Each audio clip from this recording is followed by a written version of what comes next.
I want to take you right back to the Oval Office because President Trump is taking questions from reporters right now. Let's listen in. Iran, Mr. President, yes. They've fired at U.S. ships several times in the last 24 hours. What do they need to do to violate the ceasefire? Well, you'll find out because I'll let you know. They know what to do and they know what to do. They know what not to do, more importantly, actually. And, they fired them in little boats with pea shooters, the pea shooters, little boat with little, why? Because they don't have any boats anymore. Their Navy is comprised of, they call them little boats, right? Boats or little boats. And they're fast, yeah. They're so fast that that they had 8 of them and they're all gone. And they're fast, but they're not fast like a missile. A missile is slightly faster. They're all gone, so they're looking around for little boats to try and compete with our great Navy. We have a Navy that's unbelievable. We set up a blockade, as you know very well. Not one ship. A couple tried, and they got their engine shut out. You remember? I think it was it was a great display. A ship wanted to go through, break the blockade. They were warned not to. And then they were warned again by a young Annapolis captain of the ship with a great look, central casting. These people are central casting, I'll tell you. And he said, don't do it. Then he said, evacuate your engine room with this unbelievable loudspeaker that goes over water. He said, you have 10 seconds. And then from 4 miles with one bullet, it went right into the engine. And Gary, the ship stopped very quickly. They hit the engine with one shot. It wasn't a missile. They don't want to waste a missile on it. It's too easy. And we had another one at 2000, one of the biggest ships in the world. They were warned, and he said, go back now. Go back right now. You will be shot at within 10 seconds. Yes, yes, I am going back to Iran. I am going back. And that was the end of that, right? He went. It took him 10 miles to turn. The ship was so big, but they respect us.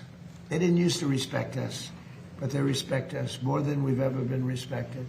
Our country now is the hottest country anywhere in the world. We had a country that was dead when we had that group of people that ran this country with their open borders, letting anybody come in from the Congo, from countries all over the world. They came in from prisons and mental institutions. We had a country that would have been a dead. If they won the election, this country would have been a dead country. Now we have the hottest country anywhere in the world. Go ahead.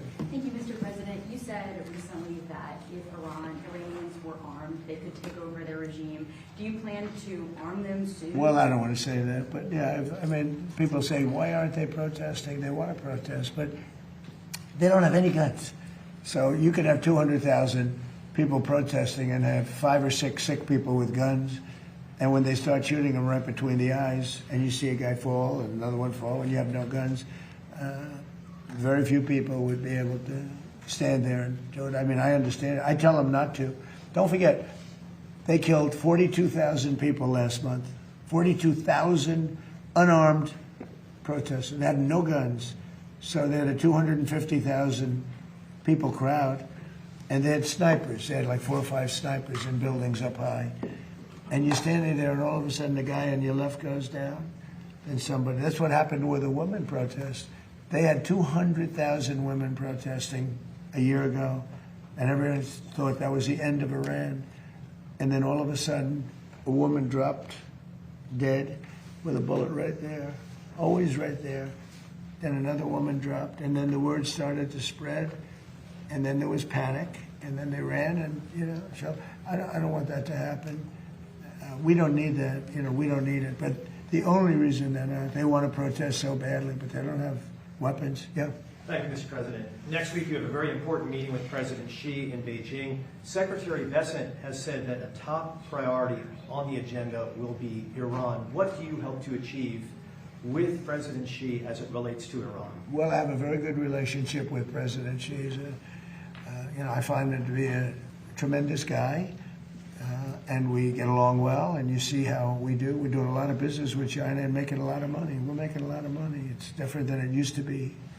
But I'll be talking about that'll be one subject. But he's been very nice about this. In all fairness, he gets like 60% of his oil from Hormuz, and I think he's been very respectful. We haven't been challenged by China. They don't challenge us, and he wouldn't do that. I don't think he'd do that because of me.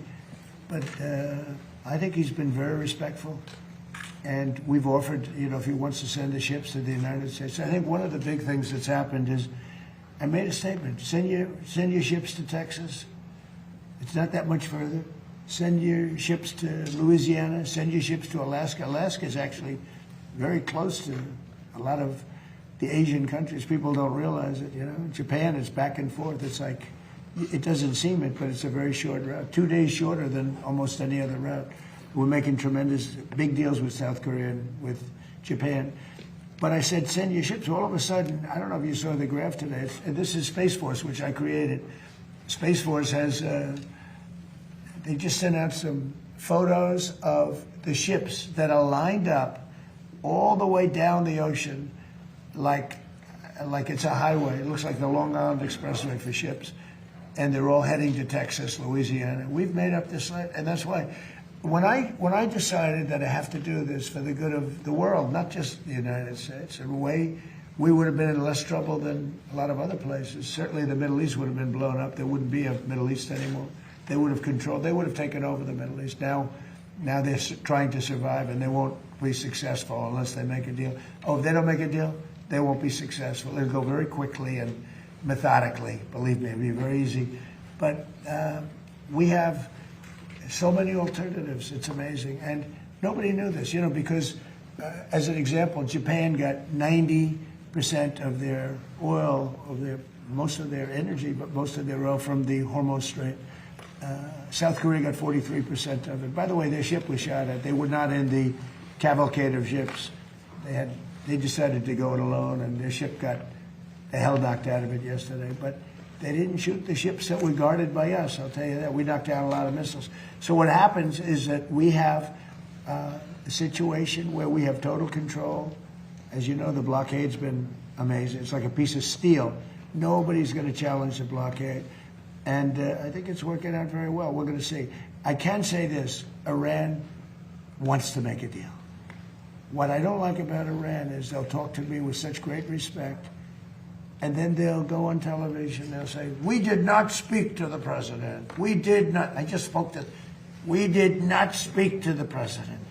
So they play games, but let me just tell you, they want to make a deal. And who wouldn't when your military is totally gone? We could do anything we want to them. Who wouldn't? Please. On the filibuster, Mr. President, you posted a lot about wanting to eliminate the filibuster. It hasn't happened. Are you disappointed in leadership? Yeah, no, I'm disappointed. I like John a lot, but he has a couple of Republicans that are foolish people. A couple of them I like. A couple of them I can't stand, actually, if you want to know the truth. Although I am, according to CNN, 100% approval within the Republican Party. That's better than your record, Gary. I'm at 100% approval. Did you see the CNN poll? Nobody talks about it. CNN, I think the people that did that poll probably got fired. But within the Republican Party and MAGA, which is basically 100% of the party, I think, but 100%. No, I think that you're going to see some very interesting things. The filibuster, if you had it, we should have the Save America Act. We should have voter identification, voter ID. We should have proof of citizenship. We should have mail-in voting for the military and people that need it, but not for everybody. Because anytime you have mail-in voting, they're going to cheat. And they cheat like dogs. And they have to cheat. In all fairness to the Democrats, when you have men and women sports, when you have open borders, when you have transgender mutilization, don't listen to this, kids. Of your children, transgender mutilization of your children for everyone. When you have policies like that, you have to cheat. It's the only way they can win. And we shouldn't allow them to cheat. And we should terminate the filibuster, because if they get the chance, they'll do it in the first hour back. Yeah. Mr. President, thank you. When Iran is seeing 50% inflation, they've moved money from their sovereign Their economy is crashing. Would you allow their financial system then to fail? Well, I guess so, because we're making it fail. Right? Is that what it takes? I hope it fails.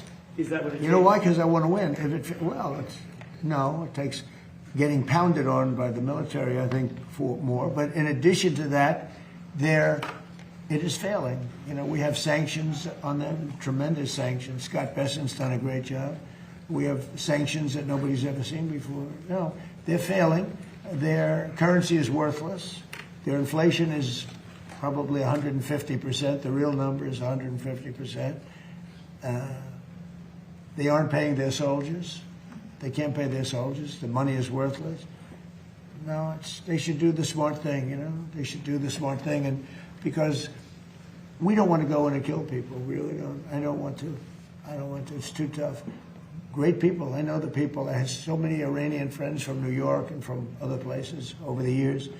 They're great people. I don't want to kill those people. Gas prices in the United States are. Incident yesterday. Is it possible gas- that you can talk about that? Well, wait, go ahead, finish it. Yeah, gas prices in the United States are $1.48 cents a gallon. Oh, You said they would come back down. Oh, they Will will. Project They'll drop Freedom- lower than they were before. Will Project Freedom, supporting those ships, make that happen? Well, it will, because so people don't realize some of these tankers hold 2 million barrels.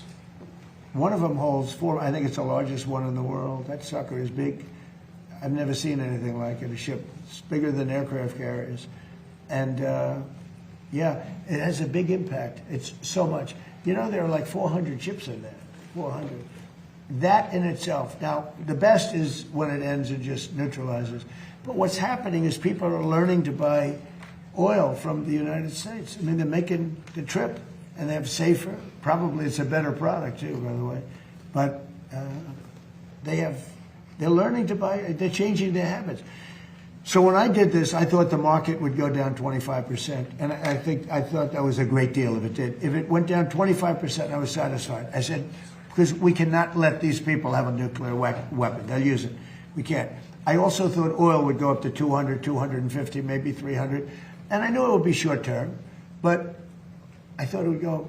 I looked today; it's like at 102, and that's a very small price to pay for getting rid of a nuclear weapon from people that are really mentally deranged. Yeah. President, just on politics. The world is like, by the way, other presidents should have done this. 47 years they've been toying with these stupid people. In many cases, stupid people. This should have been done by Obama. He went the other way. He was giving them cash. He sent plane loads of Boeing 757, took the seats out, and put green cash, $1.7 billion in the plane. Every bank in Virginia, D.C., and Maryland was stripped of their cash. They took out all the cash from the banks. They put it into a plane, a Boeing 757 packed with cash, and they flew it to Iran, and they let these guys just, I don't know what the hell they did with it, but they took it and then gave them billions and billions of dollars and bribed them basically to be friends. And after giving them tens of billions of dollars, they screwed Obama, okay? That's not the way we play. No, we do it the old-fashioned way. And they should wave. They're very proud.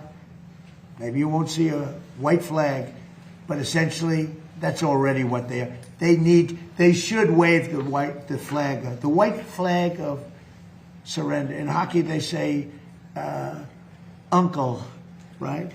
When are they gonna cry "Uncle"? But, and they have another expression. If this were a fight, they would stop it. But you know, we have to go out and we have to do it, and it's very sad. It's very sad to see. Even shooting those boats, they've got 3-4 guys. They got a little machine gun in front. They're shooting at one of our ships that's meant for it. It bounces. They don't even know they're being shot at. And then they take it out with an Apache helicopter in about 2 seconds. They go, Apache ship, northwest 10 degrees. Turns around, boom. I don't like that, you know? You lose people. All these people, it's so unnecessary. It's so unnecessary. One thing we have the greatest military in the world. I built it because I built it in my first term. I didn't think I'd be using it, at least so much in my second term. But we have the greatest military, the best equipment in the world. We had 111 missiles shot at one of our assets, one of the aircraft carriers, a week and a half ago, 2 weeks ago. Think of this, 111 sophisticated missiles shot at one of our aircraft carriers. And every single one of those missiles was shot down with no problem whatsoever. If you would have said that 10 years ago, 5 years ago, it would have been an impossibility. You would have had to take those shots. Every single missile was laying in the water far away. I mean, they weren't even upset. And they're the coolest people. If you ever see them, you know, Pete, when they do the missile, right? Mm-hmm. They say, missile coming, and these guys go, it's like almost like, I'm just, you know, they're very smart. These are extremely smart people. They go to very good schools, but they shot down, who would think they're like a needle in a haystack. 111 missiles shot, 111 missiles were knocked down into the water. Didn't even get close to the aircraft carrier. No, nobody has a military like us. Okay, a couple of more, and then I want to go out and watch these great athletes. I'm not talking about him and him and him. I'm talking about these kids, because I think you're going to be far better as an athlete than anybody behind you, okay? Do you agree? I think you're going to be a better athlete. What sport do you play? I play football. Oh, There you go. do you think you're going to be better than him? You'll be faster. You're going to be so much faster. Right, you've been listening to President Trump there in the Oval Office, taking questions from reporters about the war in Iran and how things are going right now. Let's go live outside the White House to CBS News White House reporter Aaron Navarro. Aaron, thank you again for your time today. I'm just kind of curious about, from everything you've heard from the president there, what were your takeaways?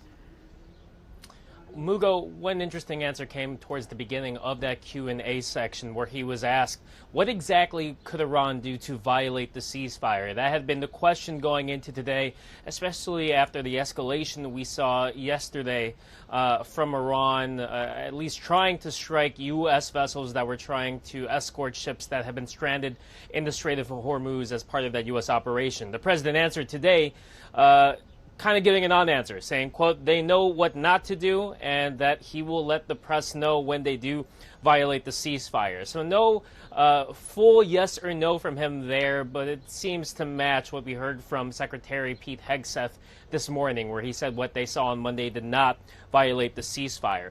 The president did not say if the U.S. would arm citizens in Iran to help them topple the regime, the government there. We have heard him before reference this war with Iran as a moment for the people of Iran to take over their government, but we didn't get any specifics from him on that point. And on his upcoming meeting with Chinese President Xi Jinping, the president acknowledged that the two men will be talking about Iran, and he noted that China has been very respectful about this war with Iran, despite them being economically hurt from the choke point at the Strait of Hormuz, noting that China and many other Asian countries rely on oil that comes from that strait. And lastly, we heard the president, and we've heard him say this before, say that Iran wants to make a deal very badly without necessarily noting any specific progress points in the negotiations, though we did hear him criticize how Iran privately